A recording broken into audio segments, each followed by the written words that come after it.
A'udzu billahi minasyaitonir rajim. Bismillahirrahmanirrahim. Puji syukur kehadirat Allah Subhanahu wa taala, masih berjumpa dengan saya dalam kajian Ulumul Quran. Pada kajian sebelumnya saya sudah berbagi tentang beragam bentuk keraguan terhadap Al-Quran. Di antara beragam bentuk keraguan dalam Al-Quran adalah bahwa Al-Quran hanyalah hasil comotan tokoh ahlul kitab, Al-Quran hanyalah inspirasi Muhammad di Gua Hira, Al-Quran adalah satu kitab yang dipengaruhi oleh lingkungan budaya jahiliyah, Al-Quran adalah penuh dengan kontradiksi, Al-Quran berlawanan dengan ilmu sejarah, ilmu sastra, Al-Quran telah mengalami tahrif.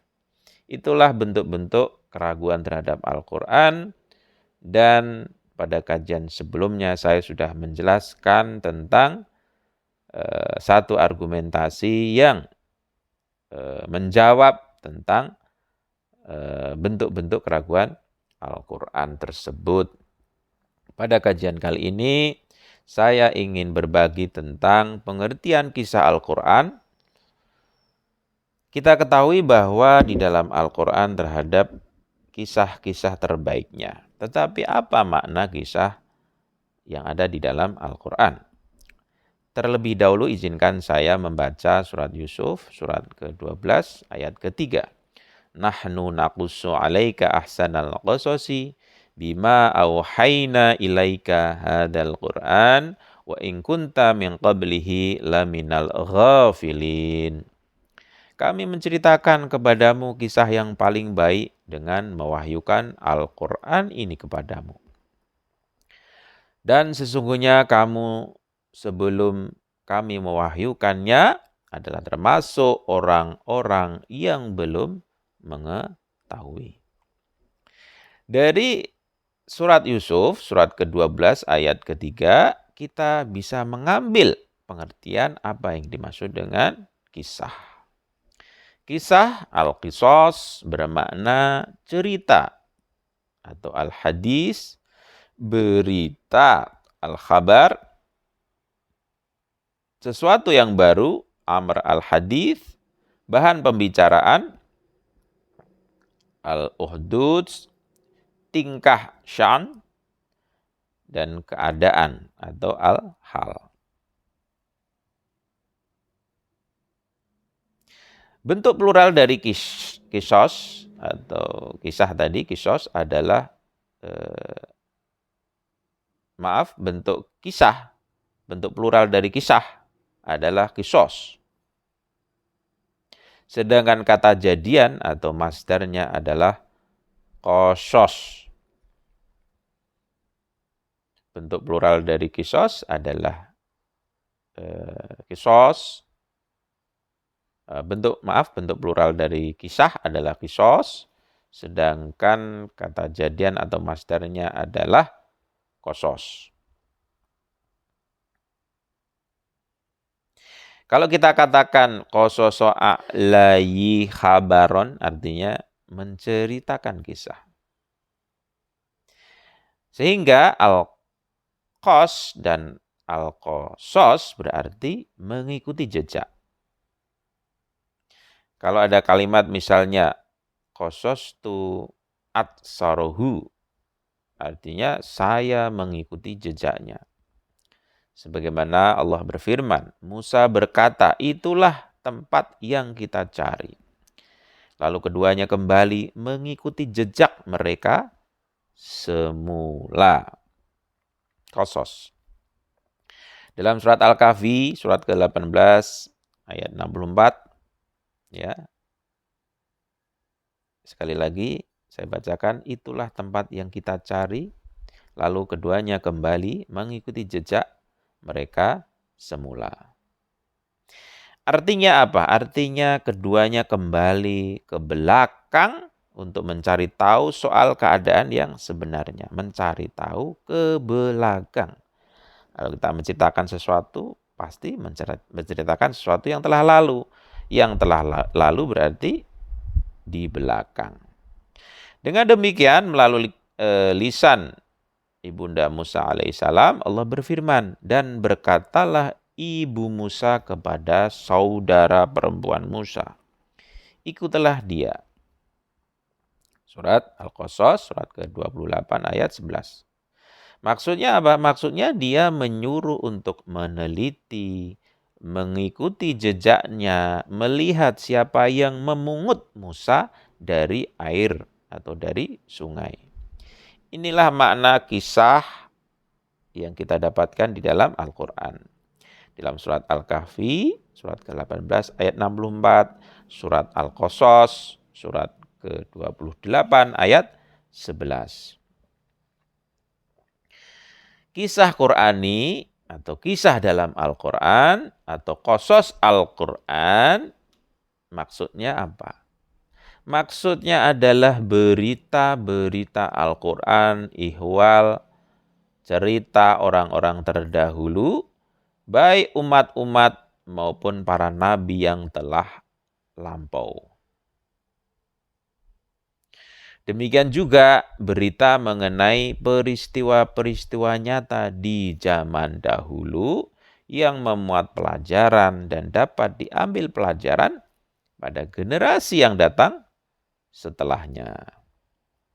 Nah, tentunya maksud dari kisah ini adalah memiliki maksud tertentu, yakni apa? Kisah memiliki pengaruh langsung dalam jiwa manusia. Tujuan dikisahkan satu cerita di dalam Al-Quran adalah agar pendengarnya adalah mukhatabnya memiliki terpengaruh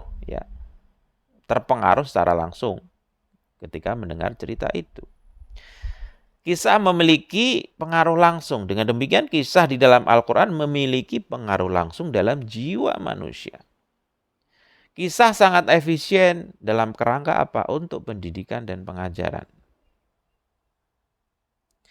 Nah, misalnya satu kisah muncul tanpa satu bukti dan permisalan, maka ia tidak akan bisa mempengaruhi jiwa manusia, tidak akan efisien. Oleh karena apa? Oleh karena jiwa manusia itu sangat berhasrat untuk mengetahui hubungan antara peristiwa dengan sebab-sebab yang melatarinya. Demikian juga akibat-akibat yang muncul sebagai konsekuensinya. Sekiranya seorang pembicara misalnya menjelaskan satu sebab dan akibat, artinya menunjukkan konsekuensinya dengan argumentasi yang jelas. Memperlihatkan pelajaran dan poin penting yang dapat dijadikan pelajaran. Tentunya dia mendekati sukses dalam menciptakan pengaruh dari nasihat dan ajarannya dengan berbekal metode dan cara yang paling efisien dan berpengaruh. Ada beberapa tokoh yang menjelaskan tentang pentingnya satu kisah dalam kerangka untuk menjelaskan satu ajaran. Nizamuddin Naisaburi, orang penulis tafsir, mengatakan, seseorang boleh jadi memahami satu pesan, satu makna, namun hal itu tidak menimbulkan efek pengaruh dan pemahaman sebagaimana mestinya. Jika pernyataan itu diiringi satu bukti dan contoh real, khususnya kisah orang-orang terdahulu, maka akan kau dapati sebagai pernyataan yang memiliki pengaruh dan efek sebagaimana yang diharapkan.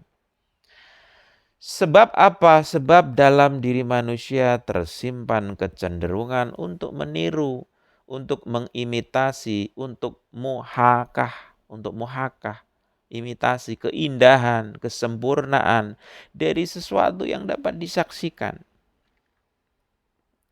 Jika yang disampaikan misalnya hanya pesan intinya saja, boleh jadi akal memang mendapatkan atau bisa menangkapnya. Akan tetapi tetap muncul upaya untuk menolak dan membantahnya dalam benak pada kali pertama. Tetapi jika cerita itu disertai jika hal itu disertai satu contoh dari ihwal dari satu cerita kisah orang terdahulu beserta keterangan mengenai sebab-sebab penentu dan efeknya, jiwa akan lebih tertarik untuk menerimanya dalam benak. Dengan demikian, ia akan lebih berpengaruh dalam jiwa, lebih mudah untuk diterima dan menimbulkan efek.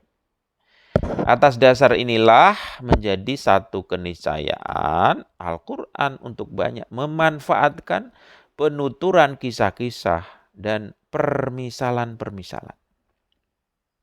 Kenapa demikian? Karena Al-Quran adalah kitab yang diturunkan sebagai penjelas segala hal, petunjuk dan rahmah bagi sekalian manusia. Itulah pendapat dari Nizamuddin Naisaburi. Betapa pentingnya satu kisah untuk menjelaskan satu hikmah, satu maksud, satu pesan.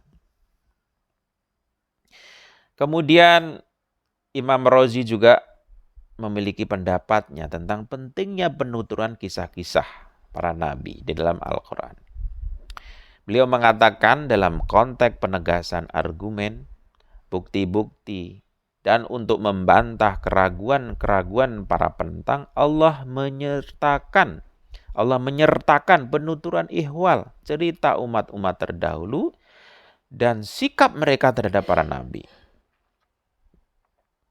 Kenapa demikian? Karena satu pernyataan jika hanya berputar-putar untuk menegaskan satu bentuk pengetahuan, tentu terasa bosan. Kadang merasa bosan.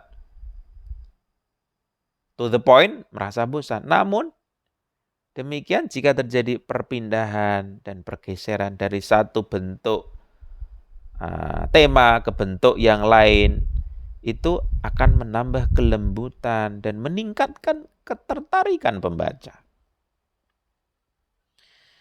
Di samping itu, kata Imam Razi juga sebagai penggembira, tasliyah bagi Rasul dan kaum beriman dalam menghadapi tantangan para musuh agar dapat mengambil pelajaran dari para nabi dan orang-orang soleh terdahulu. Selain itu, ia juga dapat berfungsi sebagai pengingat bagi orang-orang bodoh yang suka menentang. Hendak mereka memperhatikan ihwal leluhur mereka terdahulu dan mengambil pelajaran dari kehancuran dan kerugian yang mereka derita. Yakni bahwa Allah akan menolong para kekasihnya dan bahwa tentara Allah lah yang bakal menang. Kemudian kata-kata Razi yang terakhir merupakan satu mukjizat Al-Quran menyebutkan kisah-kisah orang-orang terdahulu secara bersih dan terbebas dari keruh-keruh distorsi dan penyimpangan lewat tangan seorang nabi yang ummi yang tidak mengenal tulis dan tidak pernah membaca kitab-kitab sebelumnya. Nah, kutipan Imam Razi ini saya ambil dari Tafsir Al-Kabir, juz 17, halaman 135, pada penafsiran surat Yunus, ayat 71 mengenai kisah Nuh, ya tentunya dengan secara ringkas.